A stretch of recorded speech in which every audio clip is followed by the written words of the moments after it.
Some people say there are 85,000 Elvis impersonators in the world. Others say it's closer to 250,000. The truth is, nobody knows for sure. It's an unregulated, unlicensed, and often unhinged corner of the entertainment world. These performers are not just singers. They are tribute artists, or ETAs as they call themselves. They don't just mimic the voice, they inhabit the man. They study his every move, every sneer, every gentle smile. They spend thousands on the jumpsuits, the guitars, the hair. They become a vessel for a ghost. But what happens when the vessel starts to crack? What happens when the spirit you invite in decides to stay a while? For decades, whispers have circulated among these performers. Stories of strange coincidences, unexplainable feelings, and events that defy logic. These aren't just tales of seeing a ghost at Graceland. They are deeply personal, often disturbing experiences that suggest the act of becoming Elvis is more than just a performance. It's a kind of psychological and perhaps even spiritual transference. Is it possible to embody someone so completely that you begin to share their fate, their pain, their obsessions? Are these men just susceptible to suggestion? Or is there a genuine, unexplained phenomenon at play? We're going to look at 17 of these strange occurrences, these patterns that keep showing up again and again in the lives of the men who would be king. Number 17, do they share his fate? It's a grim subject to start with, but it's one that hangs over the community of Elvis tribute artists like a shadow. Elvis Presley died on August 16th, 1977. He was 42 years old. The official cause of death was cardiac arrest, but his health had been failing for years.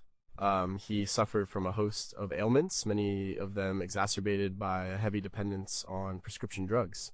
It was a tragic end for a man who seemed larger than life. What's strange is the number of tribute artists who also die young, often from similar causes. There's no official database tracking the mortality rates of ETAs.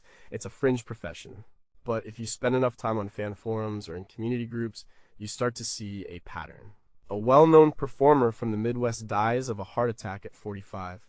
Another from the UK suffers a sudden cardiac event at 48. And a popular Las Vegas ETA passes away in his sleep just shy of his 40th birthday. Individually, these are just sad stories, but collectively, they form a disturbing echo. Doug Church, once hailed as the true voice of Elvis, is a performer who has spoken about the pressures of the job.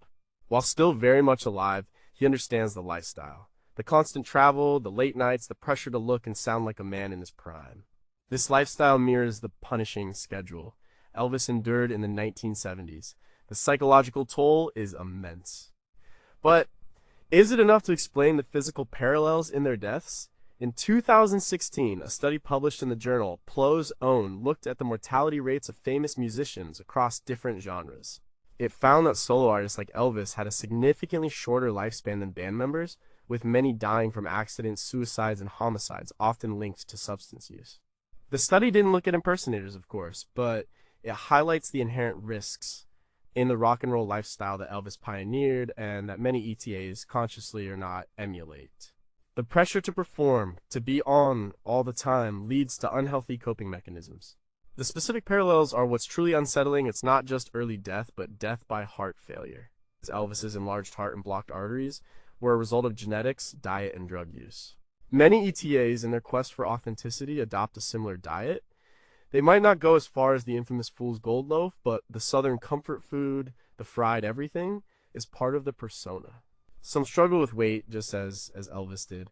They take supplements and medications to keep their energy up for a 2-hour show in a heavy, sweaty jumpsuit.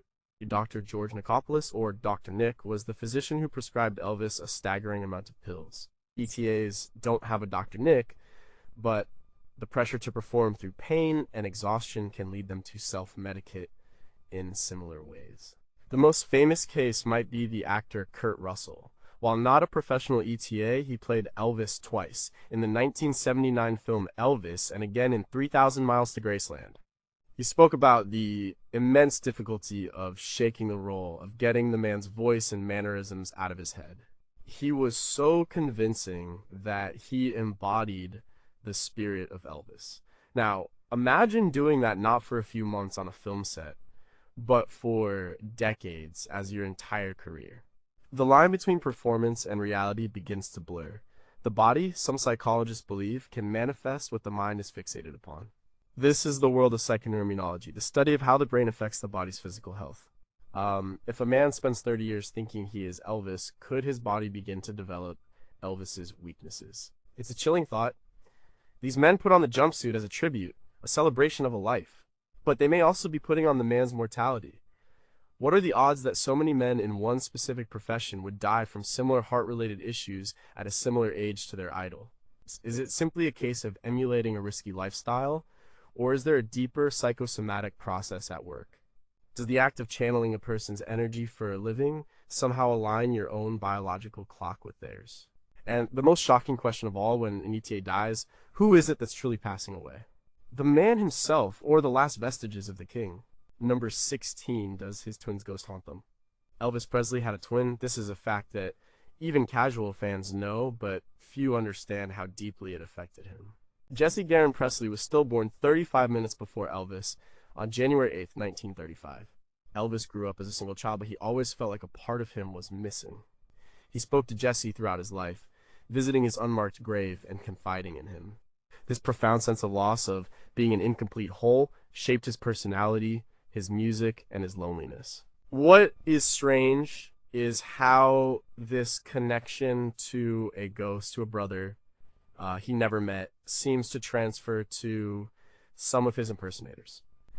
It's not something they read in a book and decide to emulate. It's a feeling that emerges, unbidden and often confusing.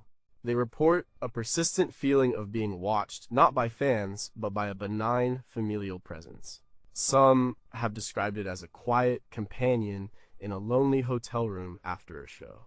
One ETA from Ontario, Canada, described an experience he had while driving home late one night. He was exhausted, drifting off at the wheel. Suddenly he felt a cool hand on his shoulder and heard a clear, calm voice in his ear say, "Wake up, El." He was startled awake just in time to correct the car from drifting into the opposite lane. He was convinced it wasn't Elvis's voice. It was someone else, someone familiar yet unknown. He later came to believe it was Jesse. This phenomenon touches on the psychological concept of survivor's guilt, which Elvis was known to have. Dr. Peter Whitmer wrote a book called The Inner Elvis, a psychological biography of a genius, in which he argues that the loss of Jesse was the central trauma of Elvis's life, driving both his incredible ambition and his self-destructive tendencies. He was always trying to live for two people. Tribute artists, by immersing themselves in the psychology of Elvis, may be tapping into this core trauma. They are trying to understand what made him tick, and in doing so, they inadvertently open a door to his deepest held grief. It's a form of extreme empathy. They aren't just copying the leg shake, they are feeling the loneliness of a twinless twin. Some ETAs have reported dreams, not of Elvis, but of playing with another boy who looks just like them in the fields of Tupelo. These dreams are described as incredibly vivid and peaceful. They wake up with a feeling of serenity, but also a deep sense of sadness, as if they've just lost something precious. They are dreaming the childhood Elvis never had. This isn't something that happens to every tribute artist. It seems to affect those who are more sensitive, more introspective. It's the ones who spend time thinking about the man behind the icon, not just the performer on the stage. They are the ones who feel the pull of Tupelo, of the small two-room house where Elvis and Jesse were born. The idea of a haunting might be too simplistic. It's more of a psychological inheritance. By taking on the persona of Elvis, they also take on his unresolved issues. The connection to Jesse is the deepest and most primal of these. It's the source code of his sorrow. Could this simply be a product of an overactive imagination fueled by the romantic and tragic story of Elvis's birth? Is it possible for a performer to so deeply internalize a subject's trauma that they begin to experience it as their own? Or is it something more? Is the profound bond between twins something that can echo through time, and can a sensitive performer, acting as a spiritual conduit, actually feel the presence of the brother Elvis never knew? Number 15, why do they crave his strange food? Elvis's diet is legendary. It was a chaotic mix of southern comfort food, junk food, and bizarre concoctions that have become the stuff of myth. The Fool's Gold Loaf is the most famous example, a hollowed-out loaf of sourdough bread, slathered with margarine, a full jar of peanut butter, a full jar of grape jelly, and a pound of fried bacon. It's estimated to contain over 8,000 calories. He loved fried peanut butter and banana sandwiches.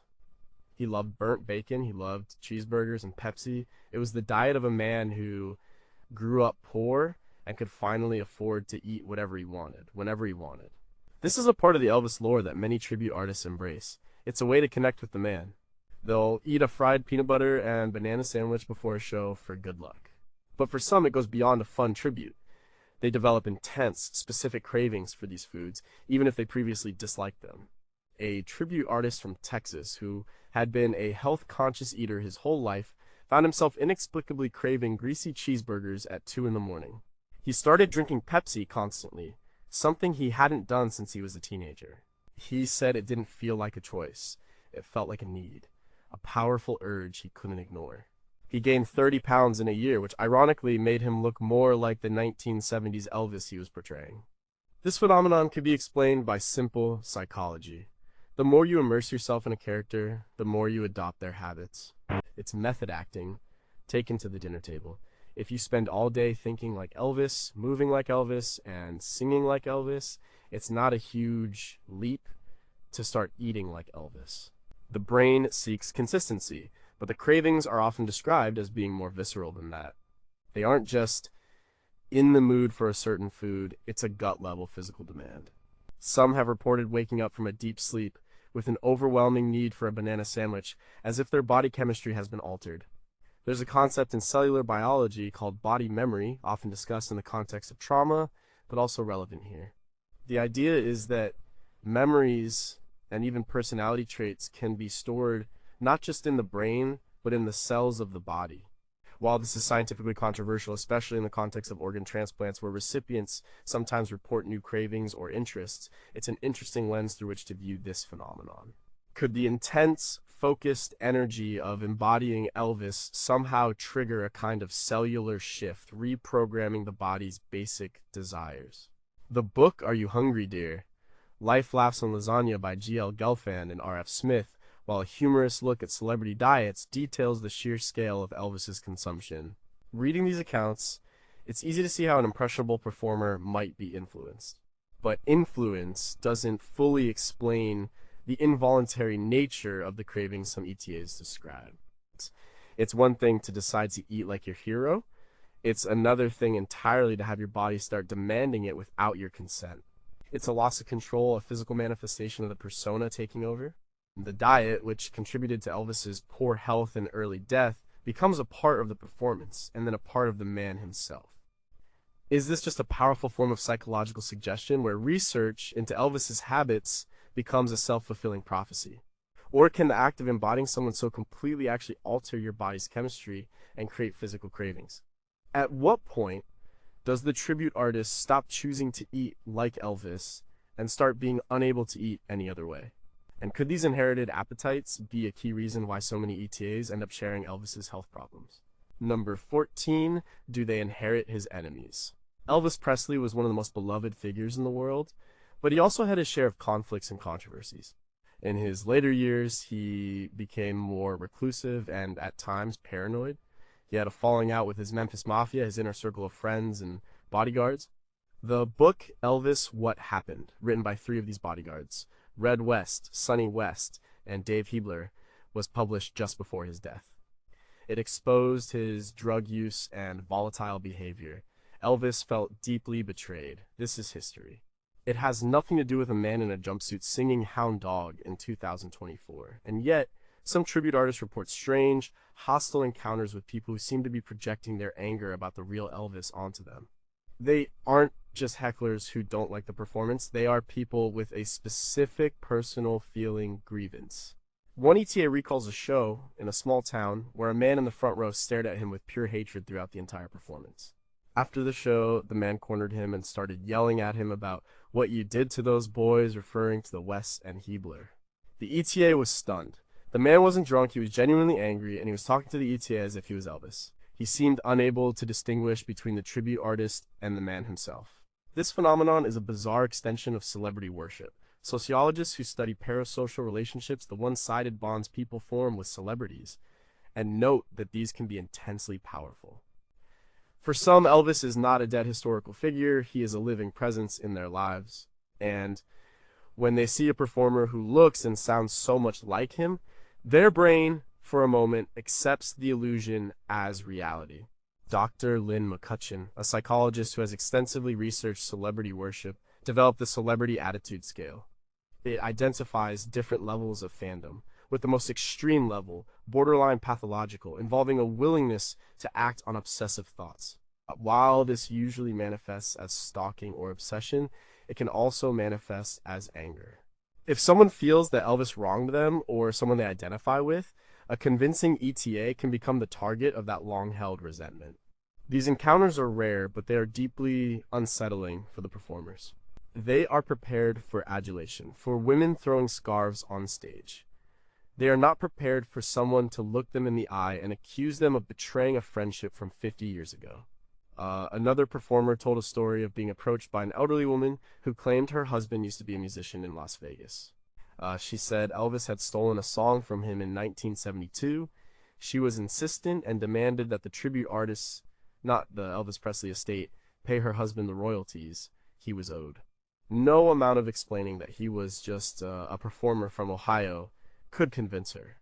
In her mind, he was the man who had wronged her family. These incidents suggest a powerful psychological transference occurring in the minds of some audience members. The tribute artist becomes a lightning rod for unresolved issues related to the real Elvis. They are not just singing his songs, they are wearing his history, including his mistakes and his conflicts. Is this simply a case of a few mentally unstable individuals being unable to separate fantasy from reality? Or does the act of a tribute artist being so convincing actually trigger a specific psychological state in certain audience members? Can a performance be so authentic that it reopens old wounds in people who have a personal connection, however tenuous, to the original man? And what does it do to a performer's psyche to be held accountable for the sins of a dead man? Number 13, what happens when the voice is no longer an act? For any Elvis tribute artist, the voice is everything. It's the foundation of the entire act. They spend years, even decades, perfecting it. They study the warm baritone of the 1950s, the raw power of the 68 comeback special, and the operatic vibrato of the Las Vegas years. They learn to control their breathing, to shape their vowels, to produce that signature sound. It is a highly technical skill, a muscular training of the larynx and diaphragm. For most, it's a voice they put on when they step on stage and take off when the show is over. But for some, the line blurs. They find the Elvis voice seeping into their everyday speech. At first, it's a slight southern drawl, a lower register.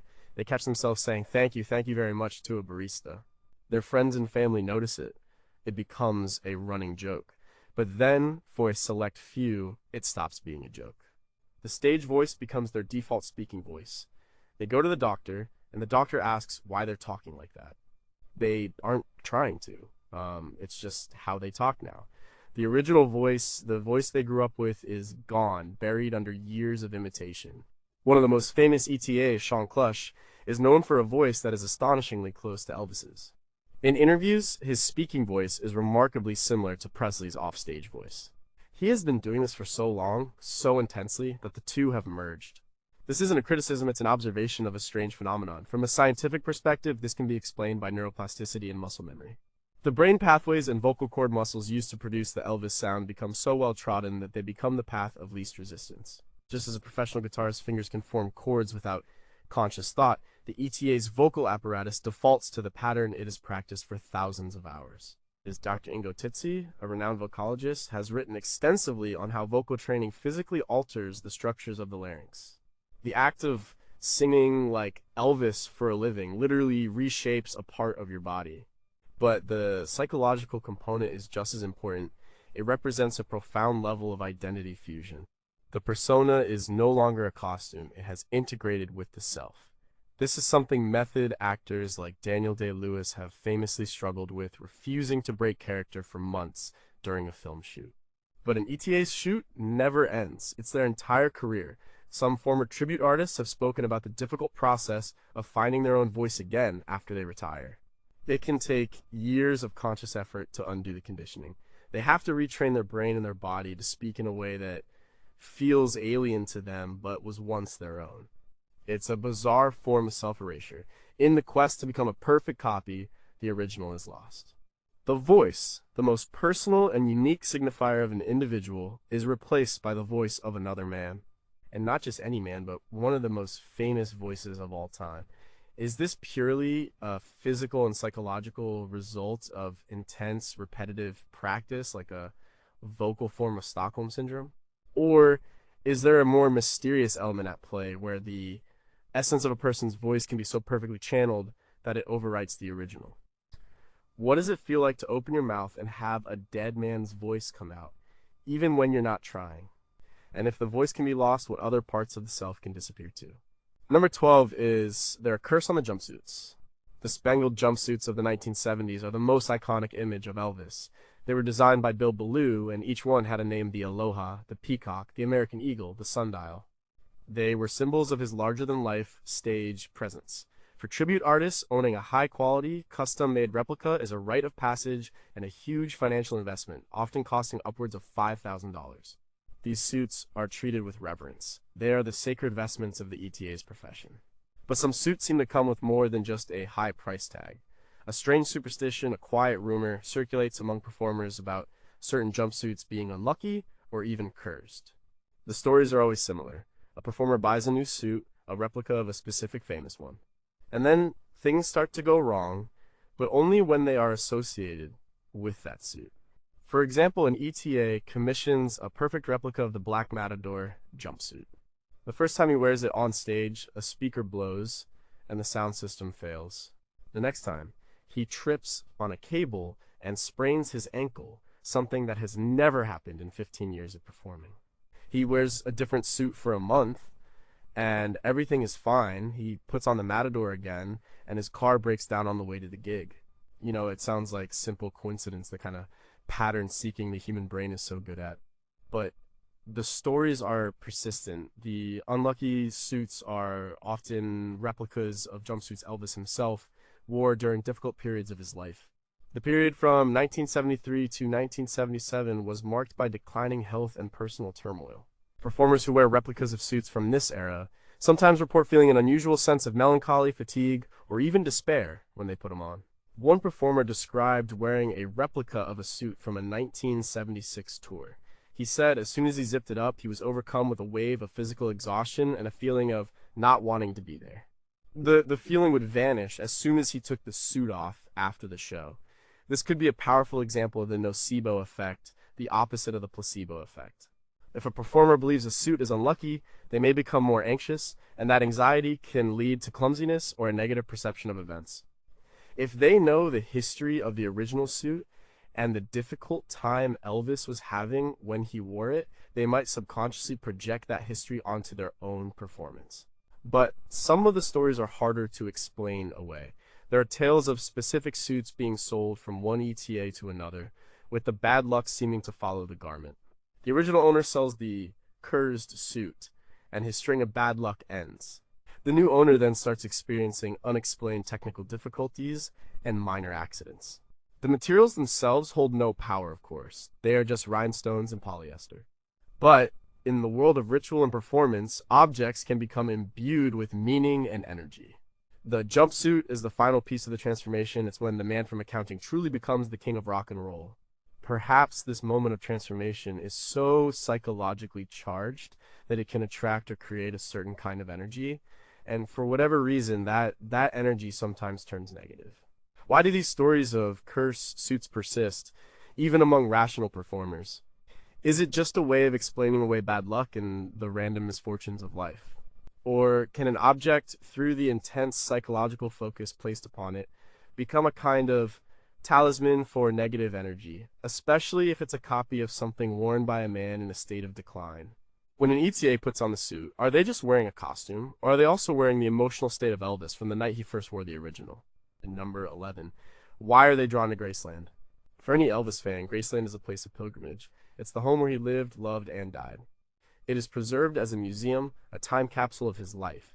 Millions of people visit every year. But for Elvis tribute artists, the connection to the house is often something more. It's not just a tourist destination, it's a spiritual center, a source of power. Many describe a feeling, a literal pull, toward Memphis. This goes beyond just wanting to visit a historic site. They describe it as a deep, recurring urge, almost a homesickness for a place they've never lived. They feel a need to go there to recharge, to reconnect with the spirit of the man they portray. They will make the trip annually or even more frequently, spending money they don't have to just walk the grounds to stand at his grave in the meditation garden. One ETA from Australia saved for 5 years to make his first trip. He said that as his plane began its descent into Memphis, he was overcome with emotion and started to weep. He said it felt like coming home. This is a common refrain. The feeling of arrival is not one of discovery, but of return.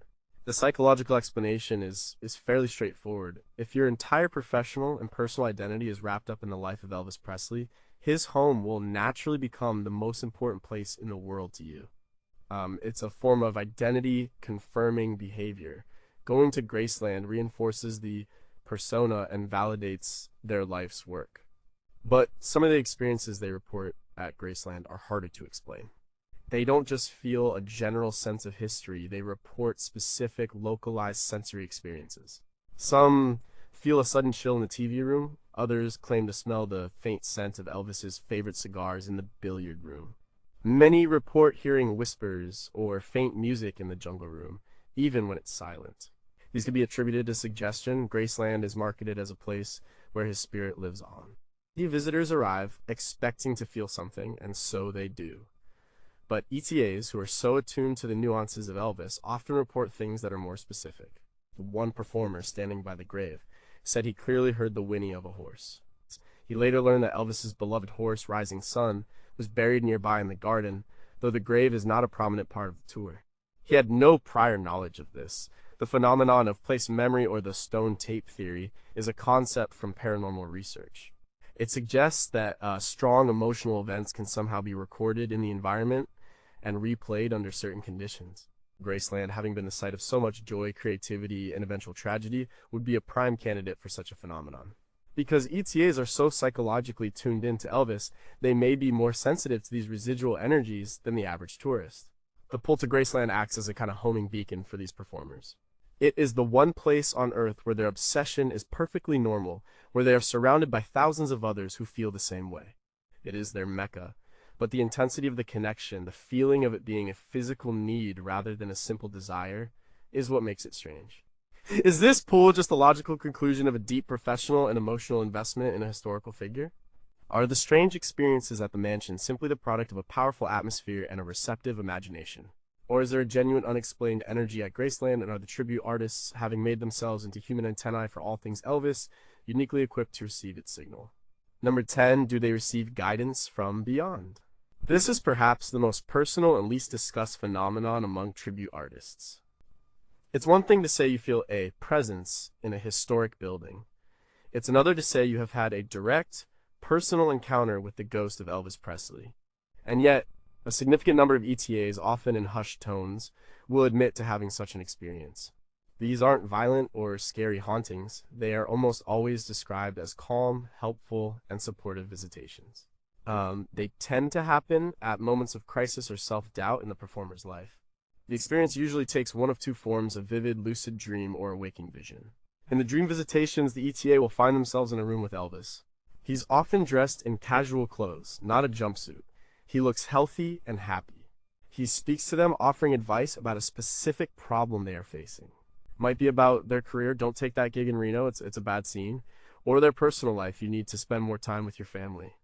The performer wakes up with a feeling of profound peace and clarity. The advice, they say, always turns out to be correct. The waking visions are rarer and more jarring. A performer might be sitting alone in a dressing room, minutes before a show, feeling intense stage fright. Suddenly, they will see a shimmering, translucent figure of Elvis standing in the corner of the room. He doesn't speak, but simply smiles or gives a reassuring nod. The fear vanishes, and the performer goes on to give the best show of their life. The legendary ETA Doug Church has spoken of a moment early in his career when he was deeply frustrated, feeling he could never get the voice right. He was ready to quit. In a moment of despair, he felt a presence in the room, and a sense of calm reassurance washed over him. He felt as if Elvis was telling him to keep going, that he was on the right path. This experience became a turning point in his career. Psychologically, these experiences can be understood as powerful internal monologues or hallucinations generated by a mind under extreme stress. The ETA is facing a problem, and their subconscious mind, which is saturated with the persona of Elvis, generates a solution. It presents this solution in the most comforting and authoritative form possible as advice from the king himself. It's a coping mechanism, a way for the brain to provide itself with guidance and validation. Carl Jung's concept of archetypes is relevant here. Elvis becomes a wise old man archetype for the performer, a figure of internal wisdom. But the consistency of the reports is striking. Elvis is almost never the bombastic Savini's figure. He is the quiet, thoughtful man from the 50s or 60s. He is always supportive. He never warns of doom, but only offers encouragement. These experiences often feel too real to be dismissed as just dreams. The ETAs who have them are adamant that they were not asleep and that the presence was external, not something they generated themselves. For them, it is proof that Elvis's spirit is still around and that he takes a special interest in those who carry on his legacy. Are these visitations simply the brain's way of talking to itself, using the convenient and comforting avatar of Elvis Presley? Is it a form of self-hypnosis brought on by years of deep focus and immersion? Or is it possible that the spiritual veil is thinner for those who dedicate their lives to channeling one specific soul? Could they, through their intense and focused tribute, actually be opening a line of communication with the man they seek to honor? Number 9. What is the 68 special energy? On December 3rd, 1968, a television program called Singer Presents Elvis aired on NBC. It would become known as the 68 Comeback Special. It was a landmark moment. After years of making mediocre movies, Elvis was back. Dressed in black leather, looking lean and dangerous, he performed with a raw energy that stunned the world. It was a resurrection. He wasn't just a nostalgia act, he was still the king. For many tribute artists, the 68 Special is the peak of Elvis's career. It's their favorite era to perform. They love the songs, the look, and the energy. But many of them report something strange happens when they perform the material from that show, specifically the unplugged sit-down segments. They describe a palpable shift in the energy in the room. It's more than just the audience getting excited. They say they feel a jolt of raw, almost uncontrollable power. Their own energy levels skyrocket. Their voice finds a new depth, a new growl. They feel more confident, more charismatic, more Elvis than at any other point in their show. They describe it as plugging into a source of pure creative energy. Some have even said they feel as if they are not alone on the stage during those numbers. The director of the special, Steve Binder, wrote a book titled Elvis 68 Comeback: The Story of the Special. He described the atmosphere in the studio during the taping as electric. The stakes were incredibly high for Elvis, and he poured every ounce of his being into that performance. He was literally fighting for his career, and you can see it in his eyes. He is fully present, totally alive. Is it possible that the emotional intensity of that original performance was so great that it somehow imprinted itself onto the music itself? When a tribute artist recreates the look, the sound, and the songs from that night, are they also tapping into that original reservoir of emotional energy? This phenomenon could be explained psychologically. The 68 Special represents a moment of triumph and authenticity. For an ETA, performing this material is empowering. They are not portraying the fading star of the later years, but the king reclaiming his throne. This psychological state would naturally lead to a more powerful and confident performance. The energy they feel is their own, unlocked by the power of the story they are telling. But the performers often insist the feeling is external. They say it feels like a wave washing over them from an outside source. Even on an off night, when they are feeling tired or sick, the 68 segment of the show can suddenly bring them to life. It's as if those specific songs, Heartbreak Hotel, Lottie Miss Claudie, One Night, when performed in that specific black leather context, act as a kind of incantation. They conjure not a ghost, but an emotional echo, the ghost of a feeling. The feeling of a man at the peak of his power with everything to lose and everything to prove.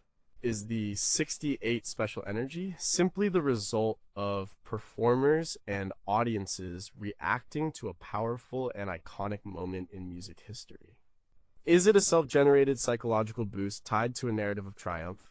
Or did Elvis, on that stage in Burbank, California, in June of 1968, unleash a kind of creative energy so potent that it can still be accessed and channeled by those who faithfully recreate the ritual of his resurrection? Number 8. How do they know things they never learned? A tribute artist's job requires an immense amount of research. They study concert footage, listen to bootleg recordings, read biographies. They become encyclopedias of Elvis trivia. They know the names of his band members, the dates of his tours, the stories behind his songs. It's part of the craft. But some ETAs report a different kind of knowledge. They find themselves knowing small, obscure details about Elvis's life that they have never read or been told. It's a phenomenon they call information downloads. It can be a sudden, inexplicable piece of knowledge that just pops into their head. One performer was in the middle of a show singing Are You Lonesome Tonight? During the spoken word part, he ad-libbed a line about looking at the moon over Tupelo. After the show, a fan who was a hardcore Elvis historian came backstage and asked him why he said that. The fan explained that according to an obscure letter written by one of Elvis's childhood friends, Elvis had a specific memory of sitting on his porch as a boy, talking to his mother about the moon. The performer had never heard this story before. The line just felt right in the moment. Another ETA was getting a replica jumpsuit made. The designer asked him about the specific lining material. The ETA, without thinking, said it should be a light blue silk. He had no idea why he said it. The designer later called him amazed. He had found a rare photo from a Bill Ballou exhibit, and sure enough, the original suit had a light blue silk lining, a detail not visible in any public photos. These instances of spontaneous knowledge are baffling. They are too specific to be lucky guesses. The information is often trivial by the brand of aftershave he used in 1962, the name of a horse he owned for only a few months, but it is verifiable. This phenomenon challenges rational explanation. From a psychological perspective, one could argue for cryptomnesia or unconscious memory. This is where a person recalls a piece of information but doesn't remember where they learned it. It feels like a new idea, but it's actually a forgotten memory. Given the sheer volume of Elvis material these performers consume, it's plausible they could have read or heard a fact years ago, forgotten it, and then had it surface later.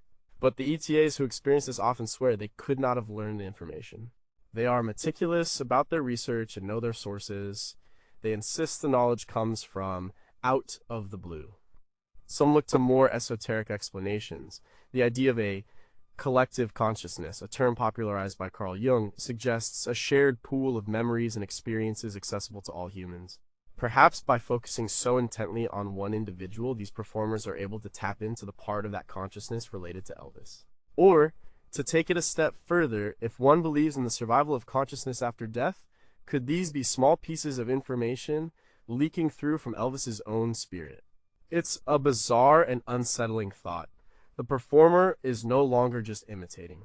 They are becoming a channel. They are not just remembering facts about Elvis, they are, in a sense, remembering his life for him. Is this simply cryptomnesia, the brain playing tricks with its own vast archive of passively absorbed data? Is it a testament to the power of intuition, where deep immersion allows for incredibly accurate guesses? Or is something more profound happening? Are in their quest to know the man somehow gaining access to his actual memories? Number 7, are they trapped in a Vegas vortex? Las Vegas is inextricably linked with the image of Elvis Presley. From his triumphant return to live performing in 1969 until his final shows in 1976, he was the king of the city. His residency at the International Hotel, later the Las Vegas Hilton, set new attendance records. But it was also a trap. The grueling schedule of 2 shows a night for weeks on end took a heavy toll on his physical and mental health. He became a prisoner of his own success, a caged animal in a golden cage. For an Elvis tribute artist, getting a long-term gig in Las Vegas is the pinnacle of success. It's the big time. It means steady work, a big stage, and a constant stream of tourists ready to see the king. But many who achieve this dream find that it mirrors Elvis's own experience in a disturbingly accurate way. They call it the Vegas Vortex. They arrive in the city full of energy and ambition. The first few months are a thrill, but then the grind sets in. The same show, night after night. Living in a hotel or a small apartment, the strange, timeless reality of a city that never sleeps. They become disconnected from the outside world. Their life shrinks to the stage, the hotel room, and the casino floor. It's the exact same pattern of isolation that Elvis experienced. Performers who have worked the Vegas circuit for years talk about a sense of being stuck. The money is good, but they lose their creative spark. The performance becomes rote, automatic. They feel their health begin to decline from the strange hours and the pressure. They gain weight. They start to feel the same sense of exhaustion and boredom that is so evident in footage of Elvis's last few years. The environment of Las Vegas itself is a key factor. It's a city designed to overwhelm the senses and distort one's sense of time and reality. This can exacerbate feelings of isolation and dependence. Just as Elvis surrounded himself with the Memphis Mafia, ETAs in Vegas often form their own small, insular communities. They understand each other's strange lives in a way no one else can. The documentary film Almost Elvis 2001 provides a glimpse into this world, showing the highs and lows of the tribute artist lifestyle. The dream of Vegas is powerful, but the reality can be punishing. The vortex is not just a professional rut, it's a psychological one. The performers start to feel like they are on a treadmill they can't get off. Leaving Vegas would mean giving up the dream, admitting defeat. So they stay year after year as the performance becomes less a tribute and more a reenactment of a slow decline. Is the Vegas vortex simply a case of history repeating itself, where the economic and social pressures of the city inevitably create the same patterns of behavior? Is it a cautionary tale about the dangers of achieving your ultimate goal, only to find it's not what you expected? Or is there something about the city itself, a genius loci or spirit of the place, that traps those who try to resurrect its most famous ghost? Are these performers just getting stuck in a dead-end job, or are they reenacting the final tragic act of Elvis's life against their will? Number 6, do they suffer from his phantom pains? Elvis Presley, especially in his later years, was a man in chronic pain. He suffered from a range of debilitating health issues. He had glaucoma, which caused intense eye pain and sensitivity to light. He had a severely impacted colon, leading to constant digestive distress. He had high blood pressure, an enlarged heart, and painful joints. He lived on a cocktail of painkillers, uppers, and downers to get through the day and perform on stage. This is a well-documented part of his biography. What is not documented, and what is truly strange, is the number of tribute artists who begin to experience similar physical ailments, often without any clear medical cause. They report phantom pains, physical symptoms that mirror Elvis's, but for which doctors can find no explanation. An ETA, in his 30s, in perfect health, might start to experience a dull, persistent ache in his right eye. He goes to an ophthalmologist who can find nothing wrong. The pain is real, but its source is a mystery. Then he reads a detailed biography and learns about Elvis's struggle with glaucoma, which primarily affected his right eye. Another performer might be plagued by chronic stomach pain and digestive issues. He undergoes extensive medical tests, but all the results come back normal. The symptoms are a perfect match for the megacolon condition that plagued Elvis for the last decade of his life. These are not imagined illnesses. The pain is real. The suffering is real, but the physical evidence is missing. This points toward a psychosomatic origin, where the mind creates genuine physical symptoms. The medical community has long recognized the power of the mind-body connection. Conditions like conversion disorder involve real physical symptoms like paralysis or blindness arising from psychological stress. For an ETA, the psychological stress is immense, but so is the deep, sustained focus on another person's life and another person's pain. By studying Elvis's slow movements on stage in 1977, by reading about his constant discomfort, are they creating a mental blueprint for that pain in their own bodies? The psychologist Dr. John Sarno wrote about a condition he called tension myositis syndrome, TMS, where repressed emotional turmoil manifests as chronic pain. While Sarno's work is controversial, it touches on this idea of the body expressing what the mind cannot. For an ETA, the persona of Elvis might be a way to express certain emotions, but it could also be a way of internalizing his physical suffering. It's as if the body, in its attempt to fully commit to the illusion, begins to generate the appropriate props. To truly be the 1976 Elvis, you must not only look like him and sound like him, you must, on some level, feel like him. And in 1976, Elvis felt sick and tired. Does the intense study of a person's physical decline make one susceptible to experiencing those same symptoms? Is this a case of extreme empathy manifesting in a physical, painful way? Or is it something more, a kind of sympathetic resonance where one body begins to echo the ailments of another, long dead, one? When a doctor can find no cause for the pain, is it time to look at the ghost in the machine? Number 5, why do their own lives start to rhyme with his? Synchronicity was a term coined by the psychiatrist Carl Jung. It describes meaningful coincidences, events that seem related but have no obvious causal connection. It's the universe rhyming, as Mark Twain supposedly said about history. The lives of some long-term Elvis tribute artists are filled with these strange rhymes, these uncanny parallels to the life of Elvis himself. It goes beyond just looking like him or sounding like him. Major life events in the ETA's own life start to align with the timeline of Elvis's. And a performer might meet his future wife on the exact same date that Elvis met Priscilla. He might have a daughter born on Lisa Marie's birthday. His own mother might pass away at the same age that Gladys Presley died. One ETA from England realized that his entire career path had mirrored Elvis's, but on a 20-year delay. He got his first big break at the same age. Elvis he had a period where he felt lost in his career, just as Elvis did in his movie years, and then had a major comeback at the same age Elvis had a '68 special. The parallels were so consistent and so numerous that he began to feel as if he were following a pre-written script. These aren't things the performers are trying to orchestrate. They are spontaneous, often only recognized in hindsight. A tribute artist doesn't decide to have his father pass away on the same day as Vernon Presley. It just happens. And when it does, it's deeply unnerving. Skeptics would argue this is just confirmation bias. With a life as well documented as Elvis's, there are thousands of dates and events. If you look hard enough, you're bound to find parallels to your own life. You notice the hits and ignore the misses. This is a valid and logical explanation, but the sheer density of these synchronicities in some performers' lives seems to defy simple probability.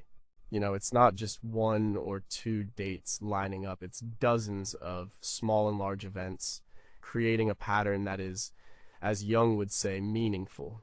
The meaning for the ETA is often a feeling of being on a destined path, that their choice to become a tribute artist was not a choice at all, but a role they were meant to play. This can create a kind of psychological fatalism. If your life is already rhyming with Elvis's, how does the story end? We've already discussed the eerie number of performers who die young from heart failure. This is the ultimate and most terrifying synchronicity.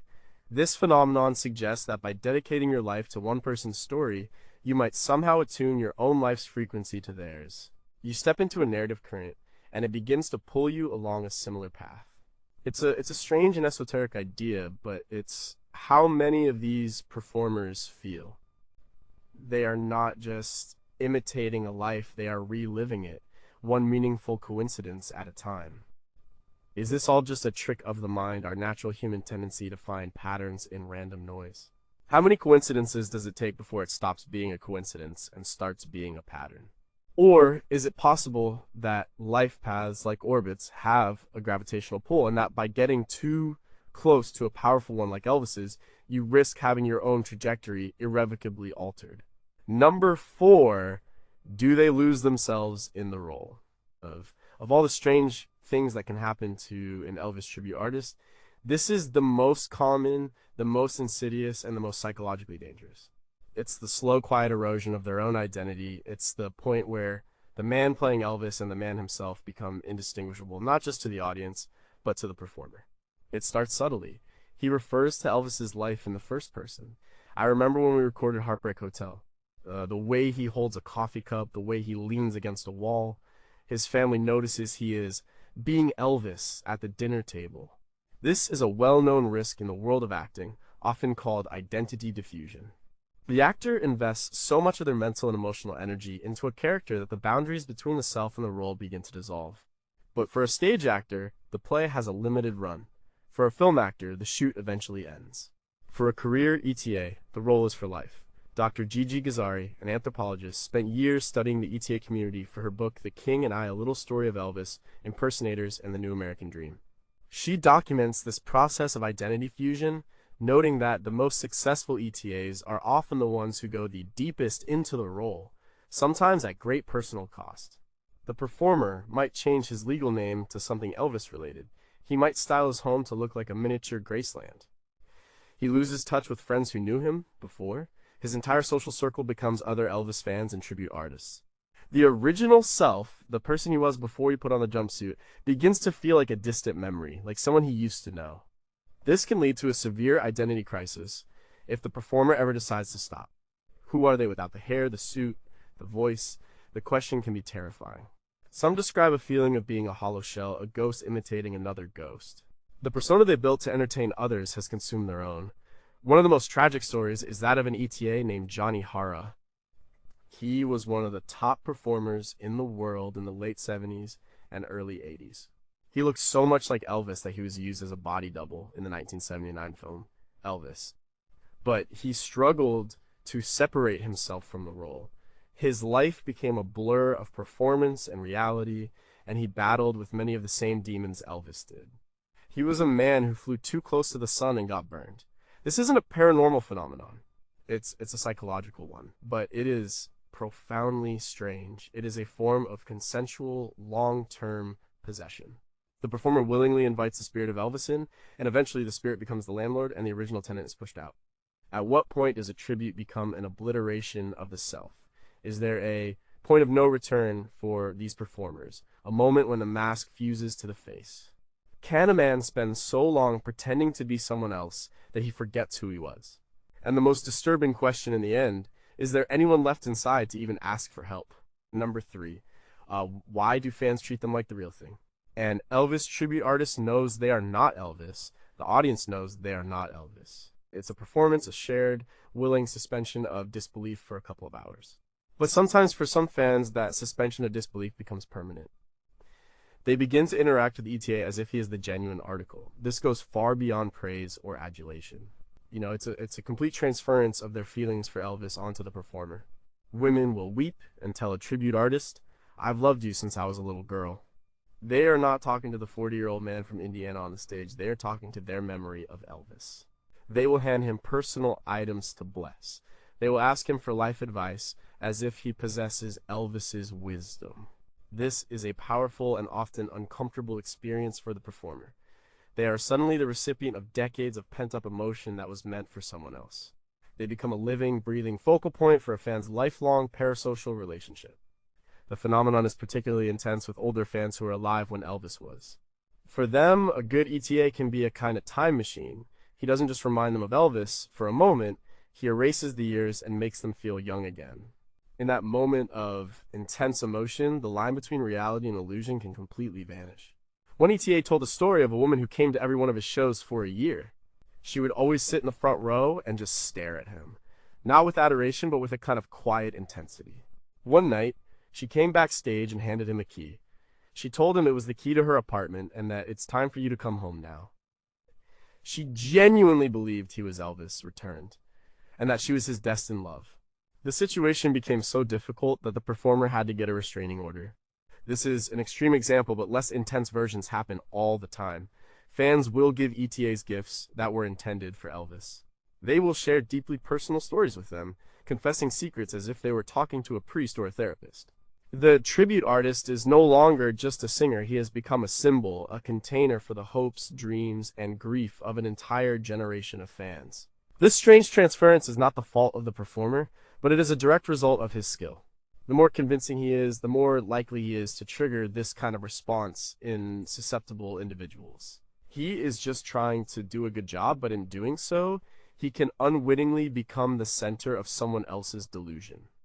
Is this just a harmless form of fan worship, or can it be a sign of a deeper psychological need?